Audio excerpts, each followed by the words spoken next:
I want to achieve more. I want to try to get to the next level. How do I do that? There's got to be something better than this. How can I achieve more? What else can I do? Yeah. This is the hardest thing I've ever done. Sure. I imagine it's the same for you. Yeah.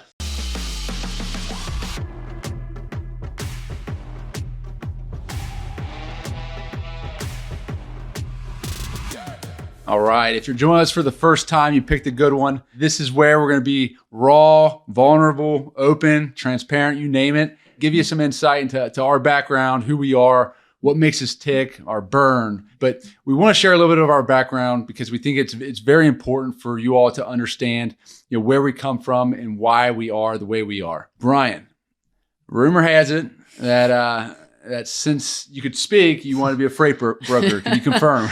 Yeah, I don't know. I'm not sure about that, but I think, I didn't even know what logistics was until I was, 25 years old. But this will be a fun show. I think get to know us a little bit better, get to know, who we really are and, the foundation of this show. Right. So, yeah, I think I'm excited to share a little bit more about, my background and where I've been and kind of, what we have planned for the future. Awesome.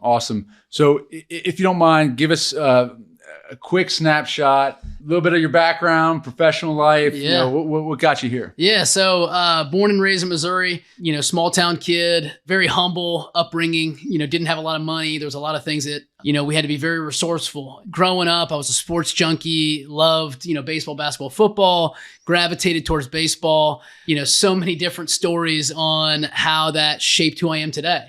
And I think that's those are the cool things now that I look at it, now as an adult. But, played baseball in college, shaped and formed so many connections and relationships while I was at the University of Kentucky in Lexington. After that, I did the graduate assistant thing for 2 years. I got my master's degree. And I thought I was going to be a collegiate baseball coach, but those jobs only paid about $10,000 to $12,000 a year. That was not going to pay the bills, right? So shortly thereafter, I got a job at a logistics company at 25. Had no idea what I was doing. Came in, tried to learn as much as humanly possible. I had some success there. And, I fell in love with the industry, right? So I love it because it's fast paced, it's energetic, it's always alive. And it's something that, if you're not in it and you don't understand it, you don't really get it. But I definitely have the fever to be in the game. And that was a cool thing. But we started up an office in Lexington, Kentucky, in Fayetteville, Arkansas, and then, came back here to Cincinnati. And that's where, for me and my history, it's always, how can I achieve more? What else can I do? What's something, this is not good enough. And how can we get to that next level? And I think that's very evident, especially when I met you in Lexington, 2011. It's one of those things where we gravitated towards one another right off the bat. This is something that I'm very excited about. And it's been a cool process so far. Awesome. I love it. I do want to back up real quick. Yeah. You're probably the most humble Division I baseball player I've ever met in my life because you kind of just breezed past the fact that you played baseball at the University of Kentucky. Yeah. What advice would you give to, or let me rephrase it this way. How does being a collegiate athlete translate into a competitive sales role you started out of college? Yeah, so great question. I think it's one of those things, it's all about time management, right? There was a million things. You'd wake up at 5 a.m. to go to a workout, then you have classes from 8 to 1, practice from 1 to 5, and then study hall hours right after that. So a lot of it has to do with time management. Also, it beats into your brain that the work ethic and dedication. So I think there's a lot of things that if you want to be good, right, you got to practice. Yep. And so that's a cool thing. And that's what I loved about going into a logistics sales role, or hell, any sales role. It was competition. There was a scoreboard. You actually, when you worked hard, it paid off, right? In forms of recognition as well as your paycheck. So I thought that was the best thing, man. I think it's, that's the cool part about it. I'm glad that I took the route that I did, even though I didn't know anything about it. So what happened? You're obviously not there anymore. Yeah. What was the turning point for you? Yeah. You mean at my previous company? Yeah. Yeah. So with that, I took a role. It was kind of like a mid-level manager role, right? And I felt like I was not being pushed to my full capacity. And that's one that it just didn't sit very well with me, right? I was working probably, 30 hours a week. It wasn't very challenging. It wasn't, I was extremely unhappy, right? It just wasn't the right fit for me. Yeah. I'm always a person that I want to achieve more. I want to try to get to the next level. How do I do that? I don't care how many hours it takes, but how do I get pushed to that next level? So Yeah, that's something that, that was kind of the breaking point. I think, you and I had talked about that previously, but that is something that I was not fulfilled, and I was, very complacent in that role. Okay. So you leave your previous role, you have the non-compete. Yeah. We'll hit on that. Yeah. We're not gonna, yeah, no. That'll be a full episode. Sure. So we're not going to get too deep on the non-compete yet, but you have a 2-year non-compete. Yeah. Because it's funny talking to you because I know your story, but you have so much value to bring to the table with moving up in a company, a large company at that, being in a mid-level manager role. Yeah. Having a 2-year non-compete. Yeah. Saying, you know what, I'm done. Yeah. I'm pursuing this. Yeah. No real plan in place. Yeah. What were you thinking? Yeah, I'm not really sure. I guess I had a lot of confidence at that point, right? So, but yeah, I think it's one of those things. It's, enough is enough, right? There was so many hours and weeks and months that went along, especially in that last point, or in that last, 6-7 months, that I was just unfulfilled, and I, was complacent, and I had to make a change, right? So. That's something that I love my time there. I love my time at that company. They have a lot of great people that are there. I still have, some of my best friends and connections that are there. But yeah, I think that's, going back to it, what was I thinking? I know that there's greener pastures ahead. Okay. Right. And to me, that's where, my optimistic nature comes in. And I know that we can achieve great, bigger things. So I got a situation for you. Yeah. What you got? Very successful in your current role. Okay. Let's say we have someone with 3 or 4 kids, wife, been at their previous role for 10 years, looking to start a company. Yeah. What advice would you give them? Yeah, I mean, I think the best thing is to have a plan, right? Have a plan. I mean, hell, you can always cut ties at any point, right? But have a plan on what you're going to do. Network with, people in your community, and, figure out what your next steps are. And that might be, starting a podcast, or coming up with a blog, or having a newsletter once a month, or whatever that is in any industry. Hell, maybe it's opening up a bookstore because that's your passion, right? So I think it's have a plan, make sure that, you're doing those things, or, you're doing those things that fulfill you. Okay. Brian, you're in a great position. Been with the company for a number of years. You have tenure, making great money. Yep. You're moving up, but I think you may have reached a ceiling. Yeah. What was it? What was a turning point for you? Yeah, there's a couple of things. I mean, in that middle level manager role, I knew that for me to get to the next level and have more influence over the organization, it was going to be 4 or 5 years, right? I saw the writing on the wall. I saw other people that were in those types of roles, and they had to wait it out. No matter what they did or how much, performance they had, that was the timeline. Also, another thing is, I wanted to make sure that I bet on myself, right? Bet on myself, take the chance, because I didn't want to look back 5-10 years from now and say, man, I wish I would have quit, or I wish I would have had this dream or vision, right? So I think those are things that I constantly live my life without trying to live with regrets, right? So making sure that, putting a plan in place to do that. I love it. Love it. Well, obviously, Brian, we have similar stories, so Yeah. I can definitely relate. So you take the leap of faith, big bet, biggest bet of your life. You're gambling on Sure. yourself. Veritas, full throttle.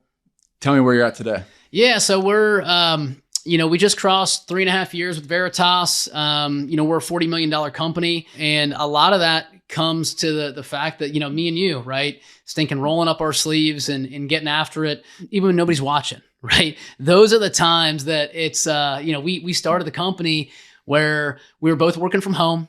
I was in in my sub basement, right? Like 2020? 2020. Yeah. Concrete walls all around me. You were in your office, and we were shooting IMs to each other back and forth all day. Looking back at it, that's the cool thing. And, as we sit today, again, we're 3.5 years in, we're reaching, greater heights than we had ever thought at this point.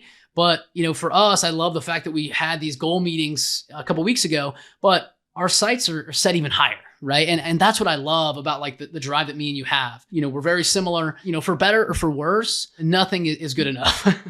It's funny. I haven't thought about it in a while, but looking back, 2020 is part of COVID. Yeah. I'll never forget the conversation we had. It was, I don't know who started, but it was something of the nature like, hey, what is going on in the world? Yeah. Like, does it make sense to start a business? Yeah.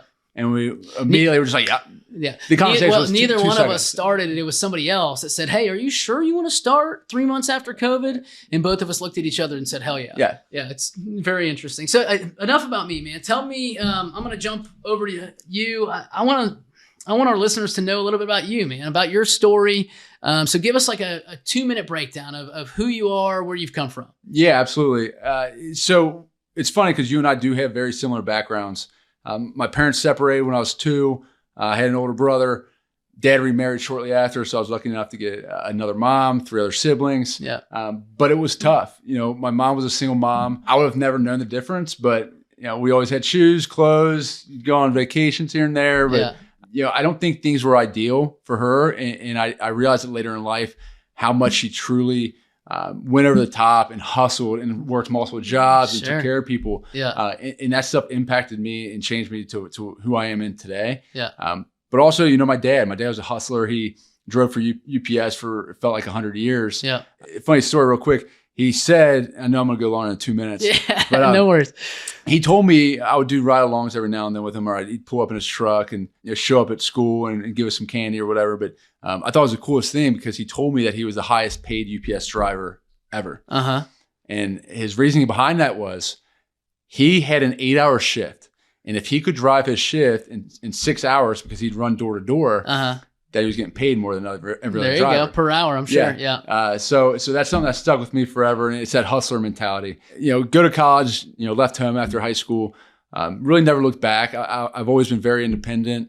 Probably why I learned the hard way, because just kind of on my own, figuring things out. And went to college. Didn't really care that much for college. Sure. I cared more about work because I never had money. Yeah. So my focus was work. Yeah. I found myself bartending, through college. I kind of moved up at a high-end steakhouse in Lexington. But I was bartending and I was working with a lot of people that had been there for 10, 15 years, and they're, 40, 45 years old. And I'm just 22-year-old hustler trying to make as much money as possible, working off the clock. And I'm like, there's got to be something better than this. Sure. So I had some buddies that worked at a logistics company in Cincinnati. Yeah. Connected with them. I found out that this same company was opening an office in Lexington, Kentucky, which is actually how I met you. How we met. So I was in the first hiring class there. We started with 6, 7 people. I think we grew that to roughly 200 by the time you went to Fayetteville, Arkansas. Sure. So you went down to Arkansas, started an office. I went down to Austin, Texas to do more of like a culture rebuild. Yeah. And similar to you, like, I don't want to be there, or I don't want to do something if it's not challenging. Sure. That's where I have no desire. If it's difficult and it challenges me, I'm all in. Where do you think that comes from? Is that like, if it doesn't challenge you, like, where does that come from? It's a great question. I think it starts with my just competitive nature. I don't really care to do anything easy because everyone does easy stuff. Sure. I mean, that's just society in general. Yeah. I like doing things that no one else is willing to do. And I think that's like, I'm not a gambler. I've never been a gambler. Sure. And you've mentioned it, but the one thing I will always gamble on is myself. Yeah. When we had the opportunity, we talked about it for years, when we had the opportunity to start Veritas, I was like, I'm in. I'll never forget the time where you and I had been talking and we'd gone back and forth and this conversation started in 2013. It was 2018 at the time. Yeah. I'm in Austin. You're back at Cincinnati. Yeah, yeah. I remember the parking lot I was in. It was a gas station across from the office I worked at in Austin, Texas. Sure. And we had we had been talking, and the conversation were kind of heating up. Yeah. We both were unhappy with our mid-level rent manager roles. We're in similar positions. And I called you. I said, Brian, I think I'm done. Yeah. And you said, I'll quit tomorrow. Yeah. I think you might have quit actually let me talk to my wife, but I think you quit very shortly after. Yeah, it was like a week or so. Okay. Yeah. Well, I had to move back from Austin, Texas, or I probably would have quit with you. But either way, we went all in, and it was the biggest gamble of our lives. Sure. And fortunately for us, it has the highest payoff. So, here we are today. It's been a whirlwind. It's been extremely challenging, but I know you know this. I've mentioned it plenty of times. There's very few days where I do not look forward to coming into work. Sure. Because it's a challenge every single day. Yeah.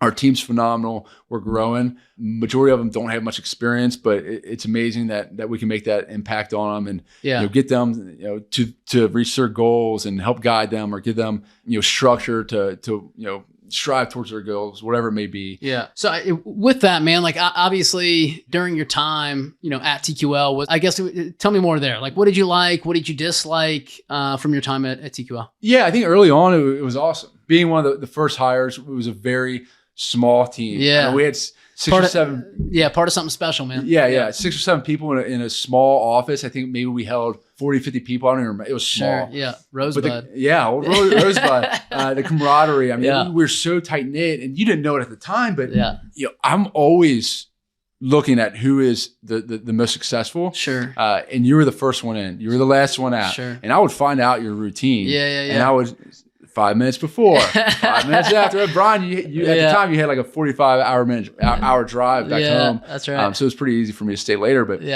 you were getting there early, and you're busting your ass on the phones. And you're doing things the right way. So quietly, I'm in the background like, I'm going after this guy. Yeah, there's only one way to do things, man. That's the way. Yeah. So early on, it was amazing. Yeah. I would even say the first several years was awesome. Yeah. We continued to grow. And I think we were just going more corporate where, your voice wasn't heard as much. And not that that really mattered, but being able to make an impact on people without having all the red tape and going up the chain, whatever it may be. That's what it's about, man. Yeah, I think we started going that direction. And then, I viewed Austin, Texas as an opportunity.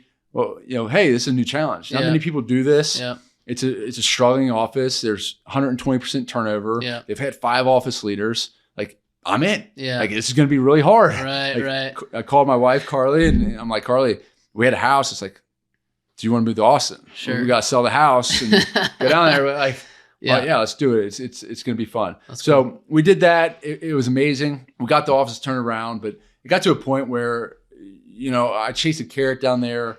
Was hoping, for a promotion coming back, and it just wasn't there. Sure. I didn't like the feel and the direction of the company. Sure. And that's when our conversations kind of picked back up from 2013. Right. 5 years later. But, I love the experience. I wouldn't change it for anything. I think they did a phenomenal job with the training process. And early on, I think it just got to a point where, they got so big, it was very difficult to maintain that early culture that we had on. Yeah. Last question here, man. What are you most proud of in your life? Personally, professionally, I think I'm gonna go both here. Yeah, a combination, all the above. Professionally, it's this. Yeah, this is the hardest thing. I can speak for you, I'm hoping, but this is the hardest thing I've ever done. Sure. I imagine it's the same for you. Yeah. If I didn't have you as a partner, I can't ever imagine truly going down this route. Yeah, agreed. Because the challenges and the workload and the stress, I have my wife to lean on. Yeah. But having someone that's actually going through it in the weeds with you, was. Like, it's invaluable. Yeah. So having a partner like you and building a company like this and being able to look back like, oh man, that was like, we're just getting started too, which is phenomenal. Well, and I think the cool thing about that, like you mentioned it, but it's with this opportunity, there's so many things that come up that you have no idea about, right? And it's like, okay, well, I guess we need to do that. Yep. Right? Like, we need to come up with a marketing budget, or what the hell is marketing, right? Like, it's one of those things I think is cool. We're learning, new things every day, right? And I think that's the cool part about it. Yeah. Right. So it's awesome, man. This is going to be an awesome journey, and I'm glad that our listeners and viewers have been able to learn a little bit more about us and create that foundation for the show. Yeah, so absolutely. Let's start talking about your next level as an entry-level salesperson in logistics or a mid-level manager. What's next for you?